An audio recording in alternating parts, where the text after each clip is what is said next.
Проведение республиканского турнира по вольной борьбе в преддверии годовщины депортации стало уже традицией. Ребята соревнуются между собой, показывают все, чему их научили тренеры, и просто хорошо проводят время. Главный посыл организаторов – научить ценить мирное настоящее, ведь в те далекие 40-е мальчишки о таких выступлениях могли только мечтать. Так что надо благодарить предков за достойно пережитые невзгоды. Турнир, посвященный Дню депортации ингушского народа в Средней Азии и Казахстан.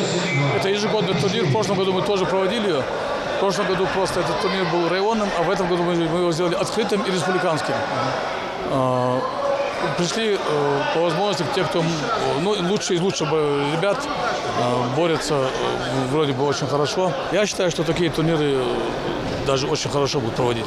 Борцовские поединки развернулись сразу на двух коврах. Справа борются самые маленькие, в весе до 32 килограммов. На другом соревнуются уже довольно опытные борцы. Один из ярких поединков дня – полуфинал весовой категории 52 килограмма. Адам Асмиев отборолся 2 схватки и уверенно одержал победы в обеих встречах. В полуфинале парню пришлось повозиться. На таких стадиях проходных соперников просто нет. Однако сильный противник только смотивировал Адама. Итог – выход в финал.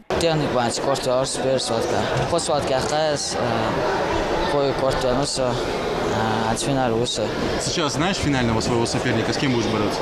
Да, он название Руэльский, первый схватка Алтаурса, Как считаешь, сейчас сможешь его победить? Иншаллах, выиграю.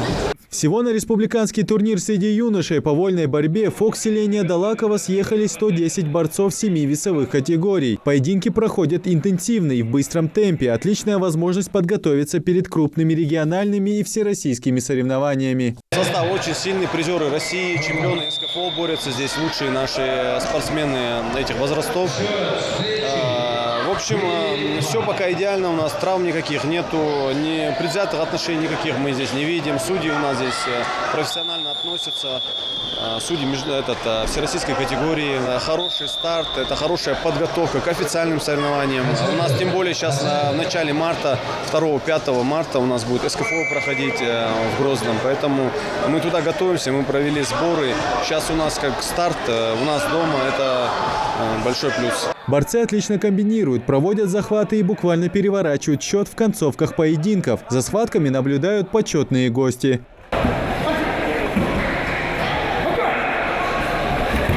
По результатам дня скучать не пришлось никому. Борцы показали свой класс, тренеры отметили все недочеты своих подопечных, а зрители насладились хорошей борьбой. После финальных схваток самая долгожданная часть награждения.